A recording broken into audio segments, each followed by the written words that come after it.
Kalau itu tidak didaftarkan, apakah kita bisa dengan seenak-enaknya saja ciptaan orang terus kita gunakan begitu saja? Gue nggak punya duit, makanya gue cari yang gratisan. Soalnya kalau kita beli yang original mahal ya. Gratis boy. Karena itu alternatif biar nggak bayar. Kalau misalnya ada yang gratis kenapa harus yang bayar? Orang Indonesia kan suka yang gratisan.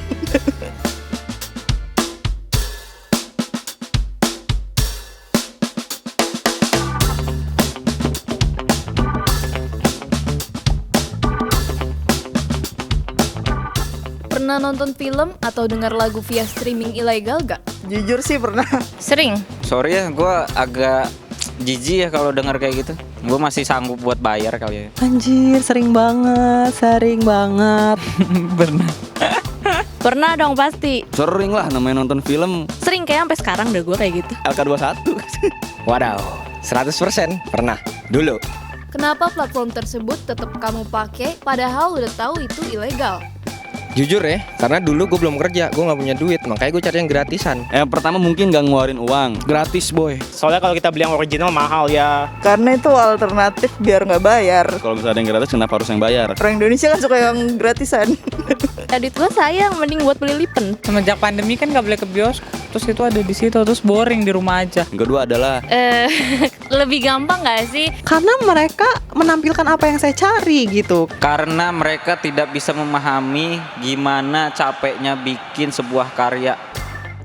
Menurut kamu, siapa aja sih yang dirugiin dengan adanya platform streaming ilegal? Yang dirugikan adalah Yang pertama pasti kreator utamanya ya. Yang punya karya? Terutama dari artisnya sendiri sih atau pemilik karyanya sendiri sih pasti rugi banget sih. Sama pihak-pihak yang terlibat dalam produksinya. Terus kayak publishernya segala macam itu pasti dirugikan lah. Pemilik IP-nya ya, pemilik hak ciptanya, copyright-nya itu pasti dirugiin banget. pasti memotong beberapa persen penonton yang harusnya menonton secara legal jadi ke ilegal gitu sih. Dan itu kan karya yang mereka jual.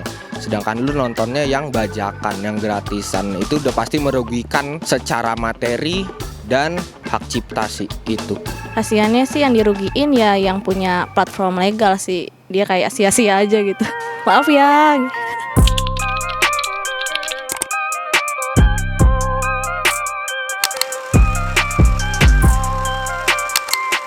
Ngomongin soal ilegal, ada gak hukum yang mengatur hal tersebut?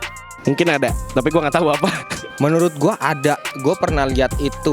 Ada. Khususnya tentang film ya, itu ada. Kayaknya sih ada deh. Pasti sih menurut gue ada. Ada. Tapi gue nggak tahu apaan. Ada pokoknya. Setahu saya ada sih, cuman Orang Indonesia gitu. Kalau dibikin peraturan pengennya ngelanggar terus. setahu aku ada hak cipta. Menurut kamu, penerapan hukumnya sendiri di Indonesia sudah berjalan dengan baik atau belum? Menurut gua belum. Belum, masih sangat buruk. Mungkin udah, cuma nggak tahu impact-nya kayak gimana. Kalau berjalan baik nggak mungkin ada dong sekarang. Dia bikin dengan legal tapi ya ditayanginnya dengan cara ilegal, termasuk kayak Telegram. Tapi emang kadang di take down sih, tapi ya. Oke, hari ini diberantas, tapi dengan gampangnya besok mereka menciptakan web baru, IP address baru, dan itu nggak kelacak gitu. Ya berjalan dengan baik berjalan ya. Masalahnya berjalan sejauh mana gitu aja. Penerapannya sudah, tapi kesadaran dirinya belum. Jadi di Indonesia sendiri hukum yang kayak gitu belum. Salam hormat, ketemu lagi bersama dengan Johnson Panjaitan. Kali ini kita akan bicara soal streaming ilegal yang ada hubungannya dengan soal undang-undang hak cipta, mungkin juga dengan undang-undang paten dan merek. Ya, tentu soal hak cipta, paten dan merek itu diatur tentu di undang-undang hak cipta dan juga undang-undang paten dan merek, bahkan di Departemen Hukum dan HAM itu ada dirjennya sendiri soal ini. Tapi dasar dari atau pijakan kita itu bukan hanya soal hukum, tapi pertanyaannya adalah apakah hal-hal yang diciptakan itu sudah didaftarkan atau tidak? Atau pertanyaan berikutnya, kalau itu tidak didaftarkan, apakah kita bisa dengan seenak-enaknya saja ciptaan orang terus kita gunakan begitu saja? Atau kita jiplak atau kita rubah-rubah, bahkan kadang-kadang ada yang mengklaim bahwa itu seolah-olah punya dia, begitu ya. Tapi sekali lagi pada dasarnya undang-undang kita melindungi dan mengatur penciptaan yang genuine diciptakan oleh orang-orang tertentu, walaupun secara prosedur dia harus didaftarkan. Nah, pertanyaannya adalah kalau streaming ilegal itu digunakan begitu saja, nah itu akan mengalami kesulitan kalau produk-produk itu tidak didaftarkan. Itu tentu akan jadi masalah bagi kita ya. Tentu itu akan menimbulkan persoalan hukum, tapi persoalan hukum itu harus dilaporkan oleh orang yang dirugikan, ya. Tentu prosedurnya adalah selain kita komplain ke Departemen Hukum dan HAM sambil memberitahukan bahwa produk ini adalah kita yang menciptakan, kita juga bisa melaporkan ini ke polisi. Bahkan kadang-kadang itu diumumkan ke publik. Nah, problem Undang-Undang Hak Cipta ini memang ini masih menjadi masalah di Indonesia, masih belum familiar, masih belum melekat sebagai sesuatu yang sungguh-sungguh jadi kebutuhan. Padahal soal-soal seperti ini di tengah-tengah era IT seperti ini itu menjadi penting, ya, karena ya tidak bisa lagi seperti dulu. Kalau dulu kan banyak sekali kampiun-kampiun orang yang menciptakan, yang merelakan sesuatu ciptaannya itu menjadi milik secara keseluruhan. Tapi pada titik tertentu sekarang soal penciptaan ini, apalagi soal streaming, itu kan menyangkut satu produk komoditi tertentu yang memiliki nilai material, ya, bukan hanya sekedar uang, tapi juga penghargaan terhadap ide-ide penciptaan itu. Saking banyaknya sekarang ini, banyak sekali orang dengan mudah melakukan streaming ilegal seperti itu. Itu pelanggaran hukum jelas sekali itu, ya. Dan itu bisa dilaporkan ke aparat penegak hukum, kepada polisi. Nah, sayangnya polisi tidak terlampau familiar dengan kasus-kasus seperti ini, ya. Dan kecenderungannya kalau ini makin banyak terjadi, ya respon polisi kelihatannya belum terlampau menjadikan ini prioritas. Dia lebih baik patroli cyber untuk cari orang yang menyebar kebencian atau membuat streaming atau pendapat-pendapat yang bisa dikenakan terhadap Undang-Undang ITE, begitu ya. Nah, tentu ini menjadi persoalan tersendiri. Artinya maksud saya penegak hukum kita juga harus dilakukan pemberdayaan dan pendidikan agar kasus-kasus streaming ilegal seperti ini yang makin banyak yang tentu melanggar Undang-Undang Hak Cipta itu bisa ditindak. Tapi sekali lagi ini melulu bukan hanya sekedar uang loh.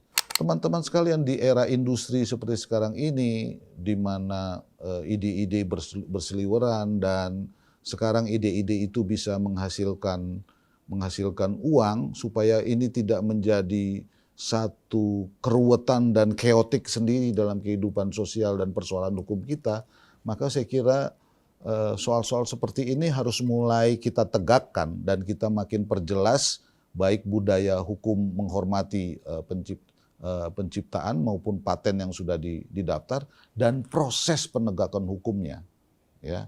Soal penyelesaiannya nanti itu pakai perdamaian atau restoratif justice itu soal yang lain, tapi ketegasan mengenai perlindungan ini harus ada supaya kita bisa mendorong sebuah suasana yang kondusif di mana kita sangat menghormati orang-orang yang berinovasi, termasuk juga dia membuat streaming yang baik yang bisa kita gunakan untuk melakukan pendidikan dan memperbaiki keadaan. Jadi jangan kita biarkan dengan sewenang-wenang orang menyalahgunakan saja ciptaan orang, termasuk streaming ilegal itu.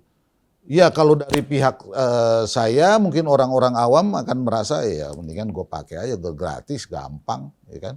Tapi sekali lagi itu tidak baik karena itu sangat merugikan orang-orang yang memang menciptakan itu, dan kalau dengan sewenang-wenang kita biarkan keotik itu atau kesewenang-wenangan itu terjadi, maka nggak ada stimulan untuk orang-orang kreatif menciptakan streaming baru. atau ciptaan-ciptaan baru gitu ya. Itu yang harus kita coba pertimbangkan. Jadi penegak hukumnya diberdayakan, budaya hukumnya juga dirubah. Dan menurut saya sih sangat baik juga kalau ada sengketa-sengketa seperti ini secara terbuka kita angkat, tapi harus ada penyelesaian. Jangan kita biarkan itu berpolemik terus-menerus yang akhirnya malah menimbulkan ya udah biarin aja toh hanya berpolemik, ya udah kita bajak aja terus, kita pakai aja terus secara ilegal ini. Ya bukan begitu. Cara-cara barbar seperti itu menurut saya harus dihindari soal ini agar keadaannya kondusif untuk mendorong orang semakin berinovasi, bukan malah mendorong semakin orang ganas menggunakan ciptaan-ciptaan orang sesukanya secara ilegal. Sehingga apa yang diciptakan dan digunakan oleh masyarakat agar bermanfaat, bukan malah menimbulkan persoalan hukum. Saya kira itu pendapat saya soal live streaming ilegal yang ada hubungannya dengan Undang-Undang Hak Cipta. Sampai ketemu di isu yang lain.